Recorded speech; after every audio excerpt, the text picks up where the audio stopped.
Vous êtes encore en compagnie du service français de RTI. Voici tout de suite l'émission du courrier des auditeurs.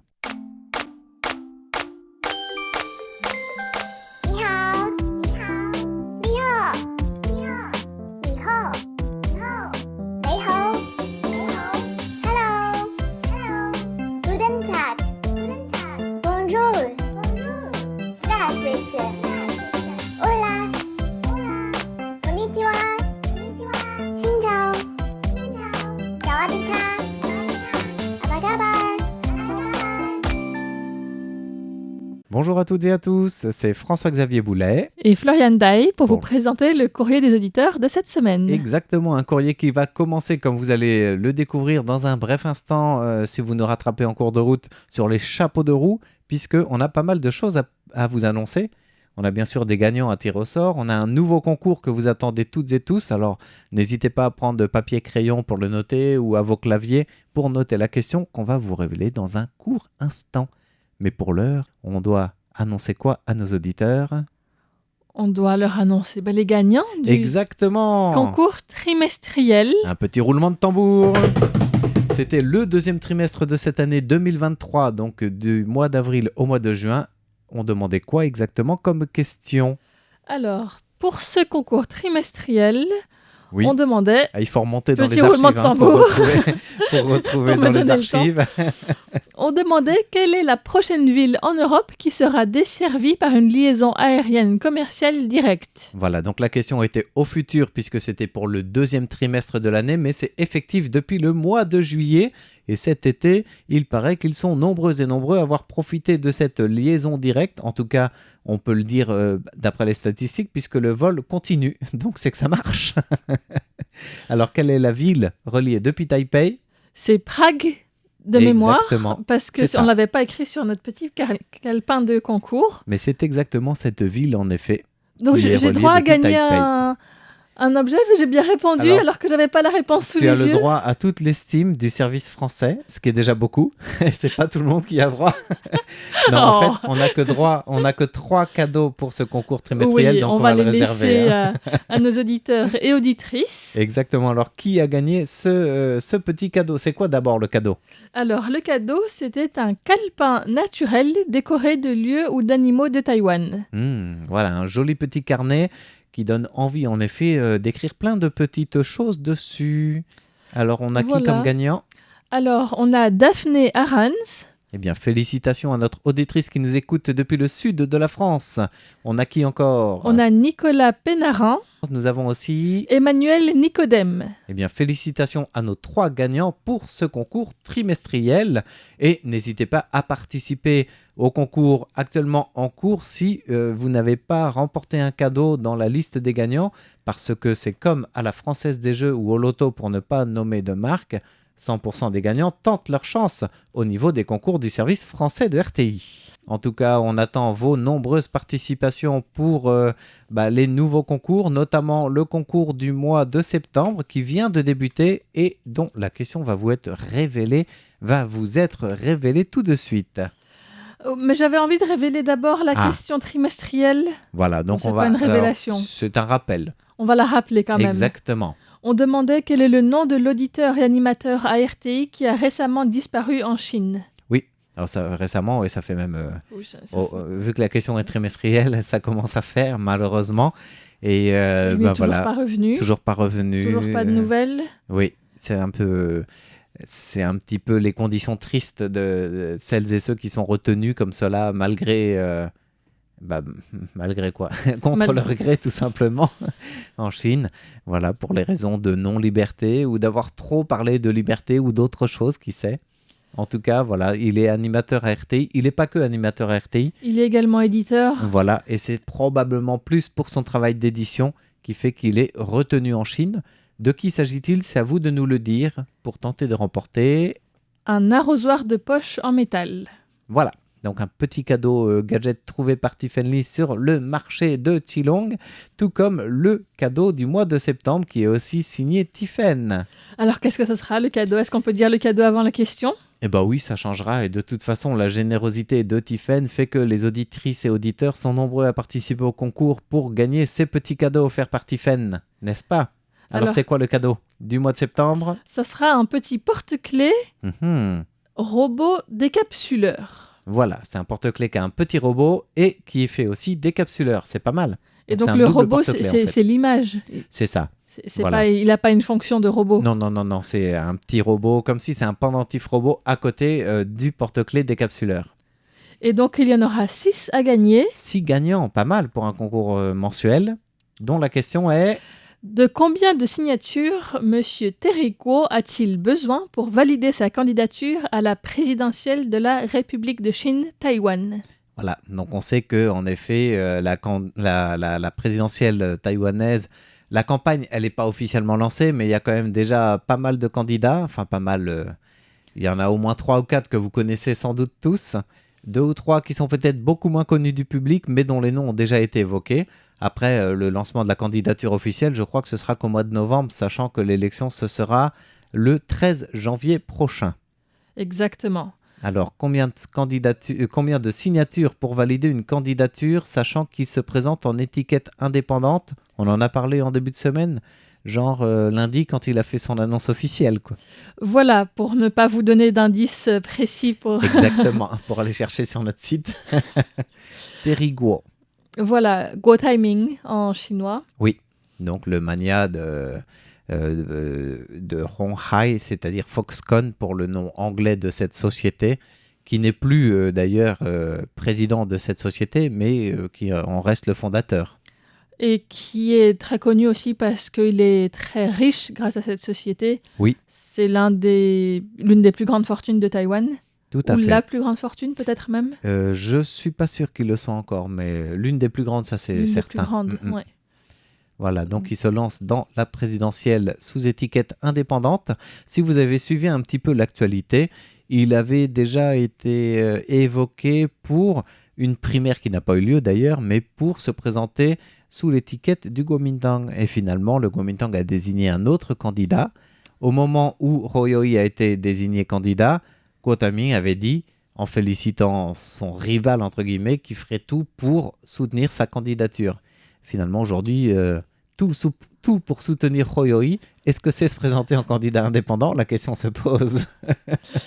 Voilà, c'est comment commencer sur des bonnes bases en instaurant la confiance entre soi et les électeurs potentiels. Voilà. Après, il veut se présenter comme le candidat le plus à même de présenter une candidature unique et unie de l'opposition face au DPP sortant. Ça reste à vérifier. C'est vrai que pour l'instant, toutes les mains tendues ou les tractations qu'il a faites, que ce soit du côté de Ko Wen-je, de Royoi, sont restées un petit peu des invitations sans lendemain. Mais c'est sûr qu'il n'est pas très très convaincant encore, ou il n'arrive pas à faire consensus non plus dans le paysage politique de l'opposition. Tout à fait. Et quand on parle de l'opposition, il faut parler des oppositions au pluriel, parce que quand tu vois le TPP, donc le parti de Ko Wen-je, le Kuomintang et encore Guo Taming de l'autre côté, c'est quand même des lignes politiques assez larges et distinctes pour avoir une candidature unie, parce qu'ils ont quand même des idéaux politiques assez différents, quoi. Donc avoir un seul candidat, ça semble aussi un petit peu peu probable, tellement les discours sont différents les uns des autres. Et puis il y a d'autres partis plus petits, je pense au New Power Party par exemple, qui proposera probablement quelqu'un aussi, même si c'est assez peu probable. Même des députés, ils ont du mal à en avoir plus que quelques-uns. Oui, donc, ils essayent d'être une force montante qui est très différente encore des oppositions plus proches de la Chine, par exemple, qui sont peut-être plus proches du parti au pouvoir, mais en étant différents aussi. Et à Taïwan, jusqu'à aujourd'hui, on n'a pas vraiment de troisième camp ou force politique. Il y a eu des émergences, puis à chaque fois, ça fait comme un soufflet, quoi. Ça retombe assez vite, malheureusement, pour l'exercice démocratique, puisque finalement, les Taïwanais se retrouvent entre le camp vert ou le camp bleu, quoi. Oui, en tout cas pour la présidentielle et pour les élections principales, même si les deux camps sont largement critiqués pour leurs défauts nombreux et respectifs. et respectifs. C'est voilà. Ça. Mais ça reste quand même les principaux partis qui reçoivent le plus de votes aussi et le plus d'adhésion. C'est vrai. Alors, Ça, c'était notre petite parenthèse et commentaire sur la question du concours, qui est une question finalement électorale, politique, et on y reviendra, puisque vous êtes nombreux à poser régulièrement des questions sur cette élection qui arrive dans les mois prochains. Donc l'occasion aussi de répondre régulièrement ou d'affiner un petit peu par des émissions thématiques, des reportages, pourquoi pas, sur les différents candidats, leurs projets, leurs campagnes, ou au contraire leurs déboires s'il y en a. Ça arrive aussi assez fréquemment. Voilà, donc ça, ce sera à suivre au fur et à mesure de notre actualité sur notre site internet. Exactement. Alors, on va répondre aux questions aussi qu'on a reçues plus récemment et peut-être moins politiques. Plusieurs questions, certaines politiques, certaines moins politiques. Oui, à commencer par... À commencer par une question de Siddhartha Bhattacharjee, qui n'était pas du tout politique, qui demande... Enfin, non, pas politique. Qui demandait quel est l'animal national de notre pays. Oui, un auditeur très très fidèle qui nous écrit assez souvent avec des rapports d'écoute et des questions sur notre site internet. Alors, l'animal national taïwanais... lequel est-il? Je pense au coq sportif. Ah non, ça c'est pour l'emblème de la France. Je pense, je cherche. Kangourou pour voilà, non, l'Ouest, toujours l'Ouest. Non, il y a pas mal d'animaux endémiques à Taïwan. C'est pas facile à dire ça. Animaux endémiques, oui. Et c'est sans doute du côté de l'ours noir avec son petit collet blanc. Exactement, l'ours noir de Taïwan. Ursus tibetanus formosanus de son petit nom. Voilà, je ne savais pas le dire en chinois. Donc c'est une sous-espèce de l'ours noir d'Asie. Oui. C'est le plus grand mammifère actuel de Taïwan et donc une espèce endémique. On l'appelle aussi l'ours à collier, comme tu disais tout à l'heure, avec son petit collier blanc en forme de V. Oui. Ou bien on l'appelle également ours chien, parce qu'il écorce les arbres et il a un long museau qui est semblable à celui des chiens. D'accord. Alors, avant d'entrer un petit peu plus en détail sur l'aspect vraiment de cet animal national emblème de Taïwan, l'ours noir, sais-tu pourquoi il a un col en V blanc? Il y a plusieurs, bien sûr, origines, mais il y a une légende aborigène que j'aime beaucoup, une légende Bunun sur ça, qui fait qu'il était en concurrence avec un autre animal, en l'occurrence un serpent. D'accord. Et il a perdu un pari. Et du coup, il a accepté, à l'origine, il était tout blanc. Il a accepté que le serpent lui refasse un petit peu son portrait, comme on dit. Et du coup, le serpent a été tellement long à le peindre, à essayer de le décorer, qu'il s'est endormi. Et en s'assoupissant, la tête s'est penchée et ça a couvert une partie de son col. Et quand le serpent a fini son travail et qu'il s'est réveillé, qu'il a relevé la tête, il était peint en noir partout, sauf la partie cachée du menton qui lui a fait un col naturel blanc. D'accord, je ne connaissais pas cette légende. C'est rigolo. C'est très rigolo. Il y a d'autres légendes Bunun et d'autres tribus aussi en rapport avec l'ours. Mais on va d'abord rester un petit peu sur l'ours en soi, qui mesure entre 1,20 m et 1,90 m et il pèse entre 50 et 200 kg. Voilà, donc ça dépend bien sûr de sa taille adulte ou jeune adulte, pour ça. Voilà. Il vit principalement dans les forêts montagneuses de Taïwan, à des altitudes entre 1000 et 3000 mètres. Et il séjourne aux altitudes plus élevées quand il fait beau et il redescend au mois d'hiver à des altitudes inférieures pour rechercher de la nourriture, parce qu'il n'hiberne pas. D'accord. Qu'est-ce que tu penses qu'il mange? Qu'est-ce qu'il mange? Ça, c'est une bonne question. Ce qu'il trouve déjà, j'imagine. Tu disais... Un bon point. Voilà. Non, mais tu disais qu'il peut gratter un peu l'écorce d'arbre. Ça, c'est quand il n'a rien d'autre à se mettre sous la dent. Oui. Il va manger quoi? Plutôt des herbes ou des petites branches de buissons peut-être? C'est ça, des feuilles, des bourgeons, des fruits, des racines. Donc il est principalement végétarien. Bon, ça lui arrive de manger aussi des insectes ou des petits animaux, parfois des charognes. Oui, mais un vétérinaire parfois. Non, ça c'est... Pardon. Je ne pouvais pas ne pas le souligner parce que je dis ça parce qu'il y a eu un accident il y a plusieurs mois de cela où un ours, contre toute attente, qui était plutôt... paisible et pacifique, avait attaqué son vétérinaire, mais c'était un ours, bien sûr, du zoo de Taipei. Oui, voilà. Bon. En montagne, ils font pas ça. Non, déjà, ils n'ont pas de vétérinaire. Voilà.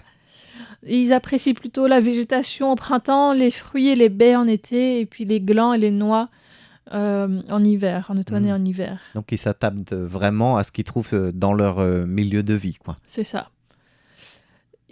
Par contre, le problème, c'est que leur survie est plutôt compromise. Oui, Ils sont encore aujourd'hui. considérés comme une espèce menacée à Taïwan depuis 1989 Mhm. et on estime leur population entre 200 et 600 individus seulement. Ah oui, je croyais que ça avait un petit peu regagné en population. En fait, non, c'est toujours... C'est toujours très C'est faible toujours critique, et hein. en fait, comme ce sont des ours qui restent assez discrets, c'est difficile de les observer et d'être sûr de l'état de leur population en fait. Ah oui. Ils restent victimes de braconnage et de la destruction illégale de leur habitat. Donc, ce sont ça les principales menaces, Tout à même fait. si il ne faut... Enfin, voilà, il est protégé. Donc il y a une loi quand même Il y a qui va une loi, condamner tout c'est cela, ça. mais ça, c'est pas assez dissuasif ou... C'est pas assez dissuasif. Ça concerne plus la revente de produits dérivés de l'ours, D'accord, mais quand c'est la destruction de son habitat, c'est beaucoup plus difficile. c'est Et vrai. puis le braconnage, ils trouvent pas non plus les coupables forcément. Mhm. Sachant que le braconnage, si c'est dans un lieu précis, c'est peut-être pas forcément viser l'ours directement, mais Voilà. peut-être d'autres aussi animaux, peut y et avoir des et pièges. l'ours se retrouve au piège. Voilà.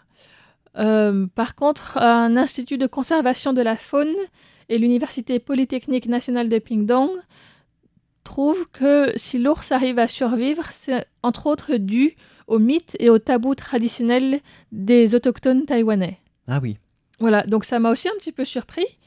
Et en fait, chaque tribu a son approche qui est un peu différente. oui, Pour les Bunun, donc c'est un animal important. Il l'appelle cet ours Aguman ou bien Duman, ce qui signifie le diable. mhm. Et donc, si le piège d'un chasseur Bunun emprisonne accidentellement un ours, il doit construire une hutte dans les montagnes et brûler le corps de l'ours à cet endroit. Et puis, il doit rester seul dans la hutte, loin du village, jusqu'au moment des récoltes, afin d'expier son péché. D'accord. Donc, c'est mal vu. Voilà, c'est vraiment quelque chose de tabou de Mhm. tuer un ours accidentellement. Ce ne sera jamais fait volontairement. Les rocailles et les tourcous sont les seuls à avoir le droit de chasser l'ours, mais même pour eux, c'est quelque chose de mal vu. Chez les rocailles, on dit par exemple que le fait de chasser les ours peut causer des maladies. Ah oui, Et puis, seulement les adultes ont la permission de manger la viande d'ours. C'est formellement interdit aux enfants d'en manger. mhm. Donc, c'est aussi quelque chose qui est évité en général. Et aujourd'hui encore, ils ont encore le droit, du coup, Ils ont c'est sans doute contrôlé, mais Voilà. de respecter cette tradition, entre guillemets. Ouais, ils ont encore le droit d'en chasser. Ok. Et ils évitent de le faire, mais ça arrive qu'ils soient pris accidentellement au piège. Mhm. Et dans ce cas-là, donc, il peut arriver que des adultes mangent la viande puisque l'ours est déjà... Si l'ours est Mhm. déjà mort, Tout à fait. voilà. Et dans les légendes de Taroko ou Troko, donc, les ours noirs de Taïwan sont les rois de la forêt. Et cette marque blanche représente pour eux la lune. D'accord. Donc c'est Une comme un autre croissant version, de du lune. coup. Ouais. Mhm. Et pour eux, tuer un ours provoque inévitablement des catastrophes familiales.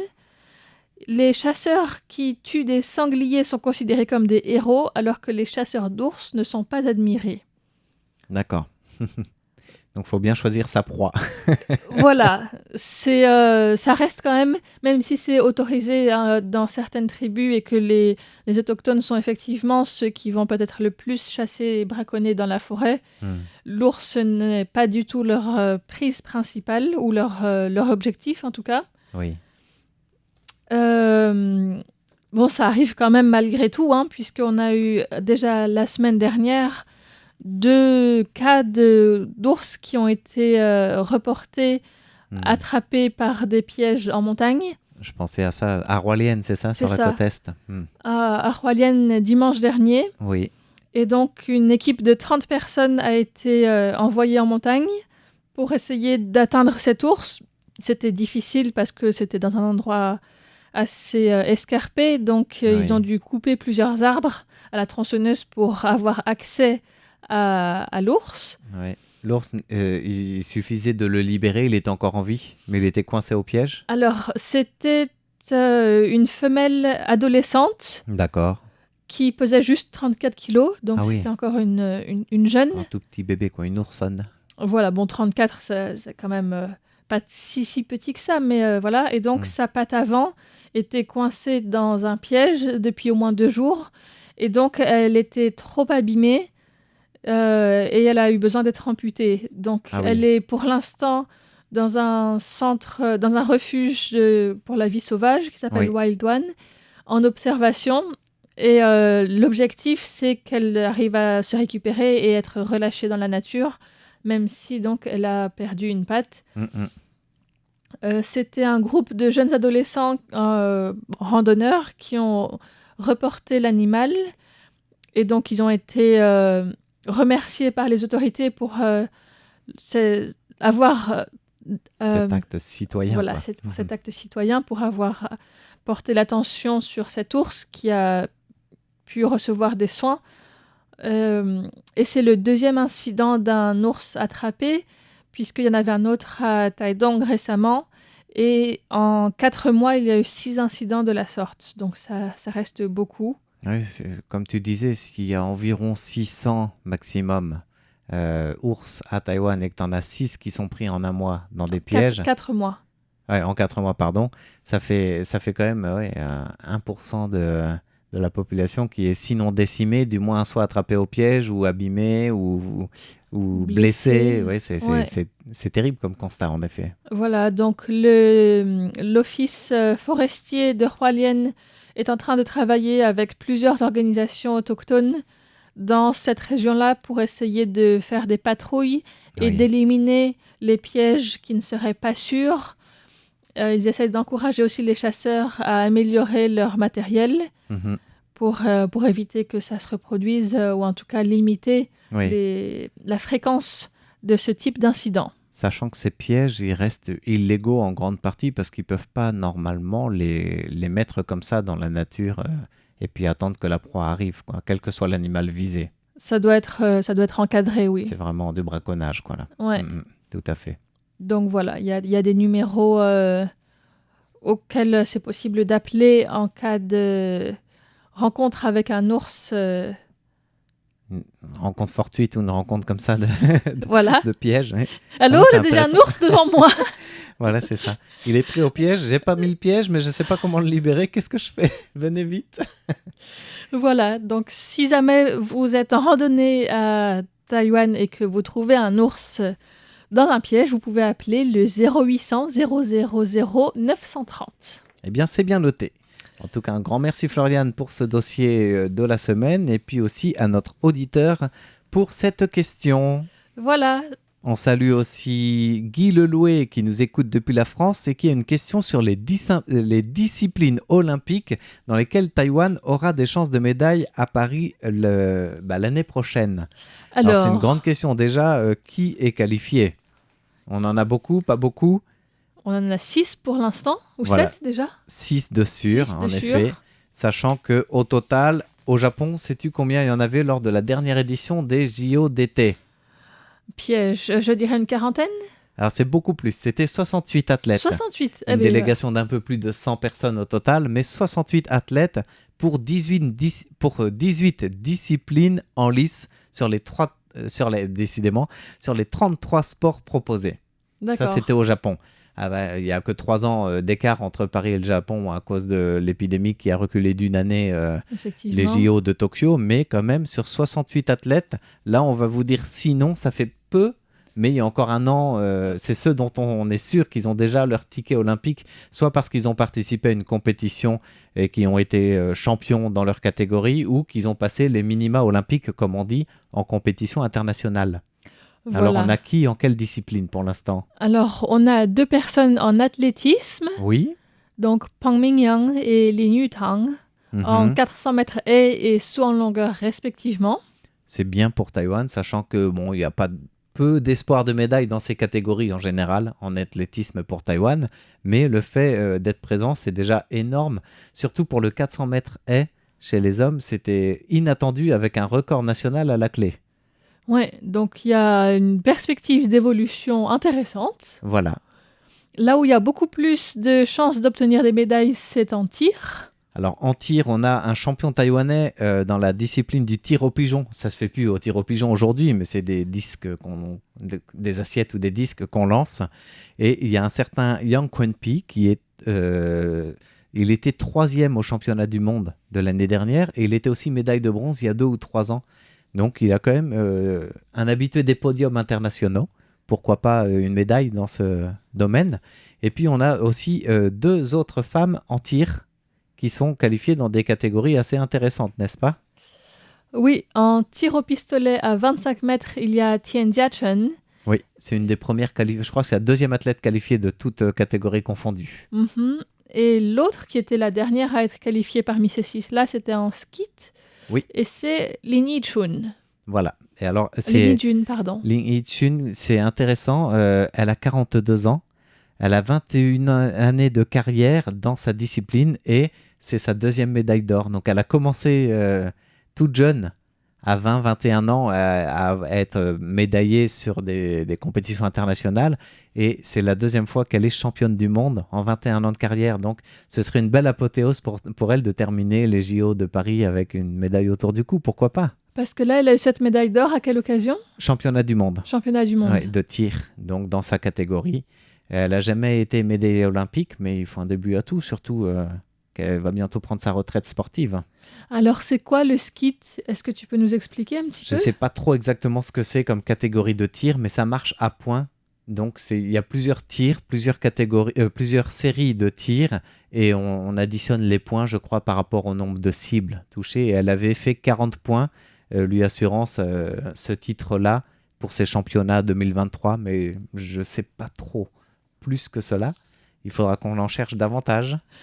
Voilà, quand on fera nos émissions spéciales sur les forces taïwanaises en vigueur à Paris. On commence à se préparer pour essayer de mieux comprendre tout ce qui se passe dans chaque discipline. C'est très complet et complexe. Et pour compléter vraiment notre tableau, pas des médaillés, pas encore en tout cas, il y a en natation la présence de Wang Quanhong, qui est chez les hommes qualifié aux 200 mètres papillon, et c'était le tout premier athlète taïwanais à gagner son ticket pour Paris.